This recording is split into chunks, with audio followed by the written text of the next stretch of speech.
My name is Natalie Morgan, and at 27, I never expected to wake up to an empty house on Christmas morning. The silence hit me first. No coffee brewing, no holiday music, no voices. Just stillness where family chaos should be. Leftover breakfast dishes in the sink, cars gone from the driveway, and not a single note explaining why. Our annual Christmas trip. 17 people for cars, and not one of them remembered me. Or so they claimed. If you've ever felt invisible to the people who should see you most, let me know where you're watching from and subscribe for what happened next.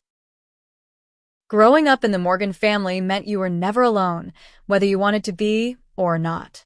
My parents, Margaret and Thomas, had 3 children. My older sister Amanda, me in the middle, and my younger brother Kyle.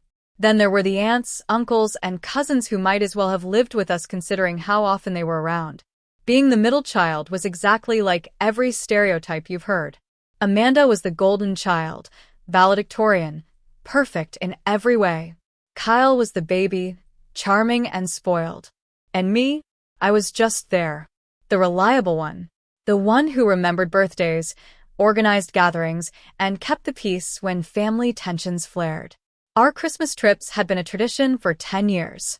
What started as a small getaway with just our immediate family grew into an extended family extravaganza. Aunts, uncles, cousins, and even some close family friends. Last year we had 16 people. This year would be 17 with the addition of my sister's fiancé. I was always the family helper. Need someone to research locations? Ask Natalie. Need accommodations booked? Natalie will handle it. Need someone to remember everyone's dietary restrictions, medication schedules, and entertainment preferences? That's what Natalie's for.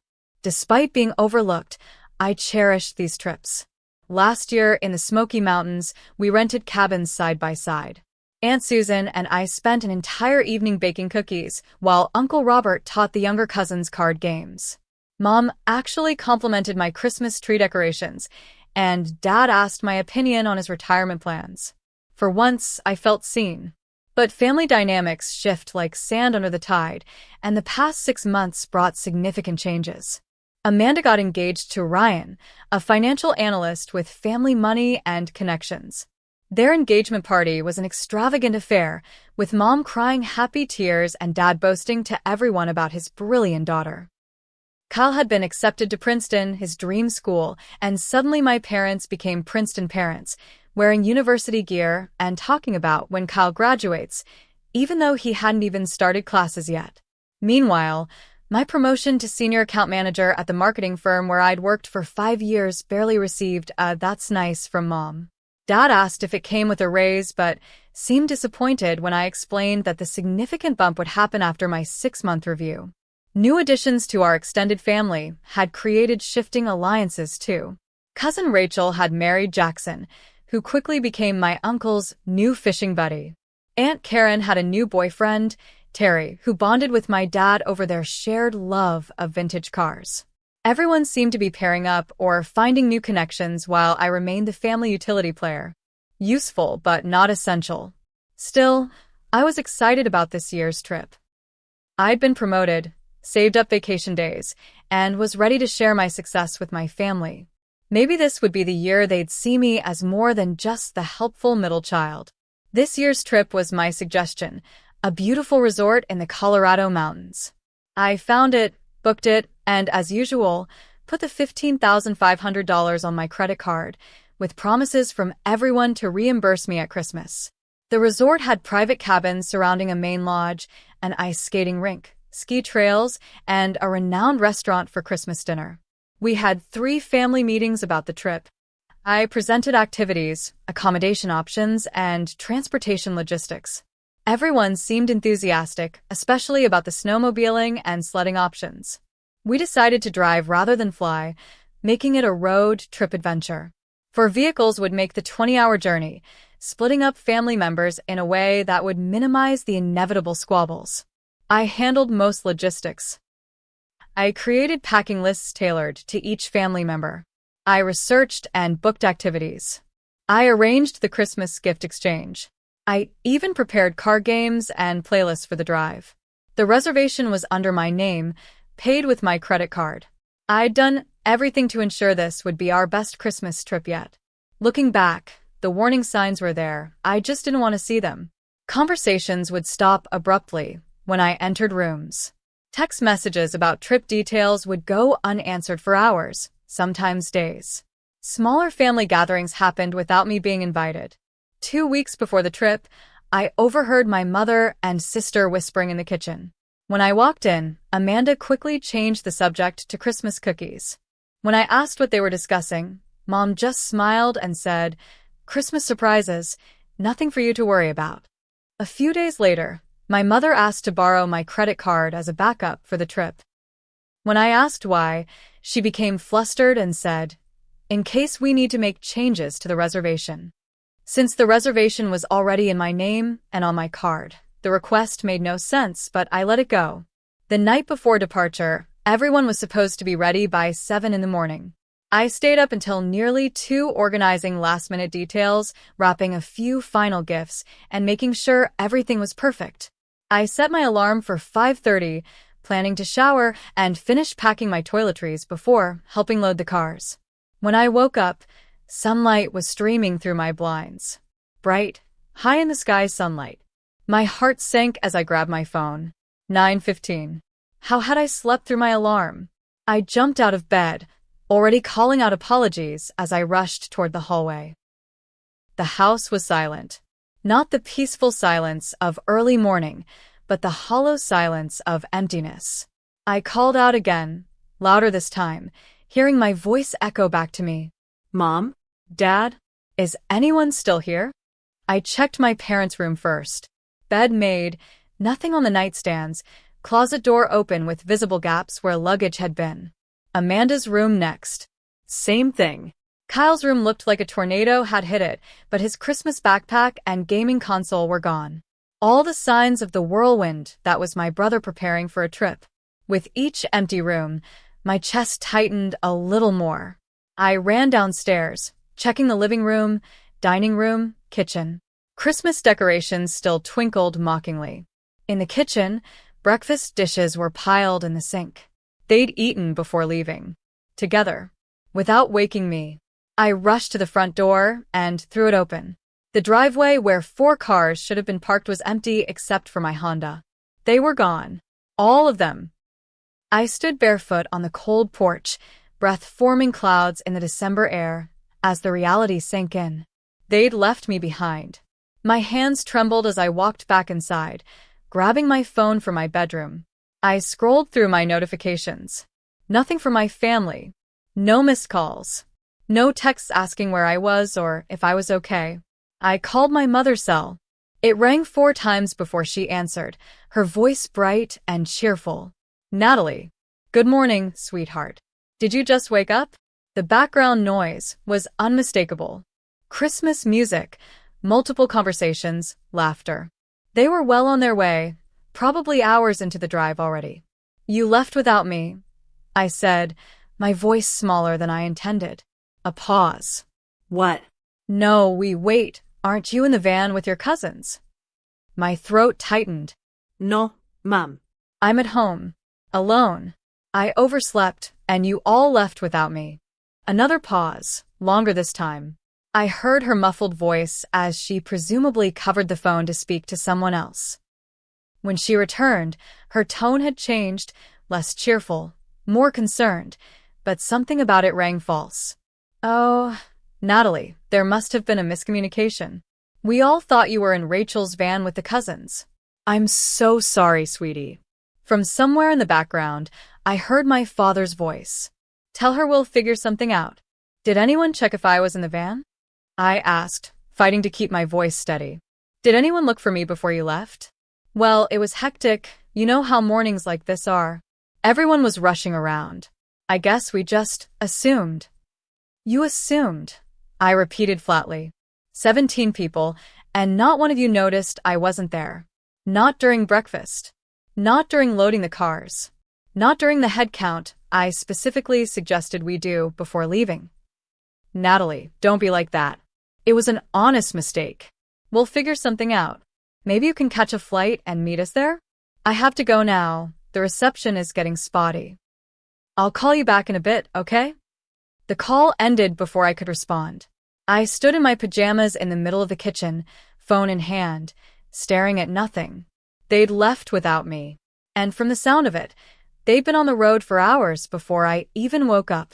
I tried to be rational. Maybe it was an honest mistake. Mornings like that are chaotic. Maybe everyone really did think I was in one of the other vehicles. I sat down at the kitchen table and opened my laptop, searching for flights to Colorado. The prices for last-minute Christmas travel made me wince, but if this was truly a misunderstanding, I could make it work. While searching for flights, I called my Aunt Patricia, who had opted out of the trip this year due to a hip replacement.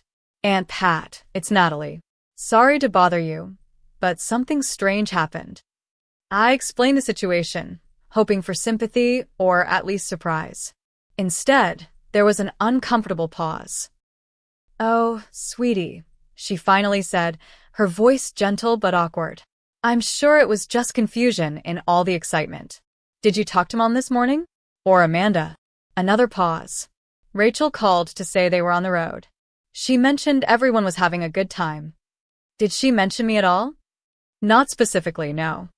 Aunt Pat, do you know something you're not telling me? Her sigh was heavy. Natalie, I don't want to get in the middle of family matters. I'm sure whatever happened, it's all a misunderstanding. Why don't you call your mother again? The conversation left me with a sinking feeling. I opened Instagram and saw Amanda had already posted photos from the road trip. Group selfies in the car. A breakfast stop at a diner. Everyone smiling, laughing, enjoying the beginning of our family Christmas trip. Without me. I scrolled through the comments. Cousin Rachel, best Christmas trip ever, starting off right. Kyle, road trip vibes. Mom, so blessed to have almost everyone together. The almost struck me like a slap. She knew I wasn't there. It wasn't a mistake. I switched to Facebook and saw similar posts from other family members. Then I noticed something else. Several comments referenced messages from a group chat I wasn't part of. Just like we planned. Operation Road Trip is a go. I searched my phone for a group chat about the trip, but found nothing. They had created a separate conversation without me. The pieces were starting to form a disturbing picture, but I still couldn't bring myself to believe what it suggested. I spent the next 2 hours alternating between checking flights, calling family members who didn't answer, and fighting back tears of confusion and hurt. My mother hadn't called back as promised. Then my phone pinged with a text from Amanda. I opened it to find a screenshot of a conversation. The screenshot showed several messages, but one was highlighted. "He's really not here? OMG, our plan worked." Mom kept asking if we should wait, but I told her he was probably still sleeping. Got to admit, I feel a little bad, but after last year's drama, we deserve a peaceful Christmas. Below the screenshot, Amanda had typed, "Oops, wrong person. Ignore that." I stared at the message, my mind struggling to process what I was seeing. He's not here. He. Not she. They didn't even see me as a person, just a problem to be solved. And our plan worked, left no room for misinterpretation. This wasn't an accident. They had planned to leave without me. I replied with just 2 words. "Merry Christmas." Then I put my phone down and let the tears I'd been fighting finally fall. 2 hours passed while I sat in stunned silence. Amanda's screenshot burned into my memory. "He's really not here? OMG, our plan worked." The words replayed on a loop, each repetition a fresh wound. My family hadn't forgotten me. They had actively excluded me. My phone had been buzzing intermittently with messages from Amanda. "Natalie, it's not what it looks like. Please call me so I can explain. That message wasn't about you. You're taking this the wrong way." I ignored them all. Instead, I opened my laptop and logged into our family's shared cloud storage. We used it for photos and documents, but also backed up conversations from various devices. Amanda was particularly bad about this, always selecting back up everything whenever prompted, without considering what might be included. In the folder with her name, I found backup files of her text messages from the past month. I hesitated only briefly before opening them. What I found confirmed my worst fears, and then some. A series of conversations between Amanda and various family members about the Natalie situation. Plans to create a separate group chat without me. Discussions about how to ensure I wouldn't be included on the trip. From Amanda to Mom, 3 weeks ago. Do we really have to bring Natalie? Last year she ruined Christmas with all her drama. Mom's reply, she did book everything. And it's on her credit card. Amanda, so we let her book it and then figure out a way to leave without her. Win-win. Another conversation, this time with Kyle. Mom's worried about leaving Natalie behind. Kyle's response, just leave before she wakes up. She sleeps like the dead, anyway. By the time she realizes we're gone, we'll be halfway to Colorado. The most hurtful was a group text where they had actually voted on whether to include me. The final tally, 3 for bringing me, 12 against, with 2 abstentions. My own parents had voted against me. Mom had initially defended me. She is family. And she did arrange everything.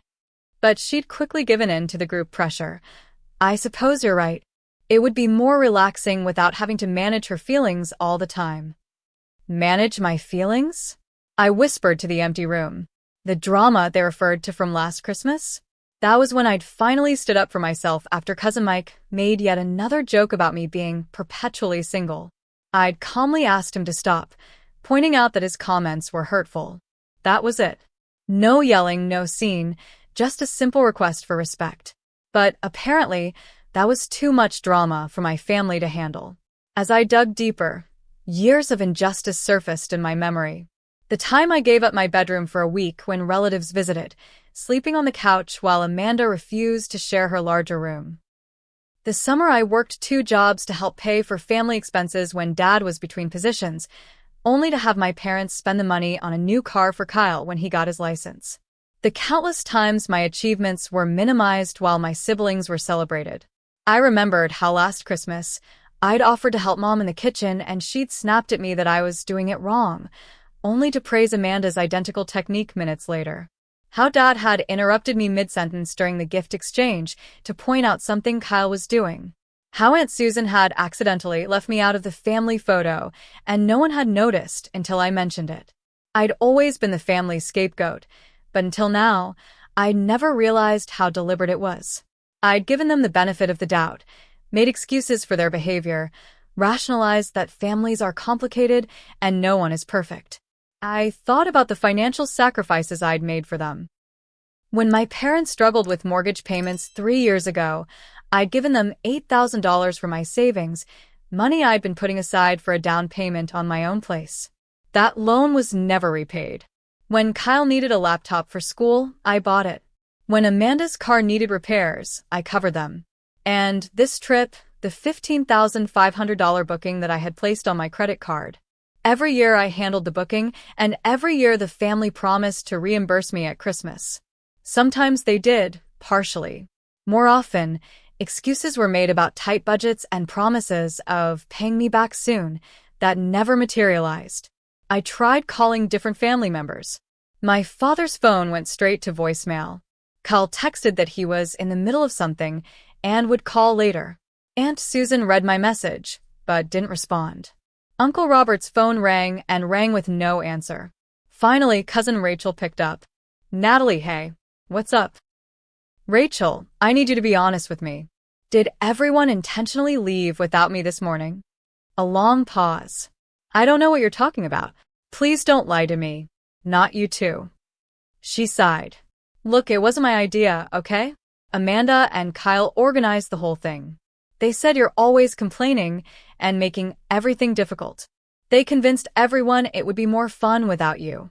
And you went along with it? What was I supposed to do? It was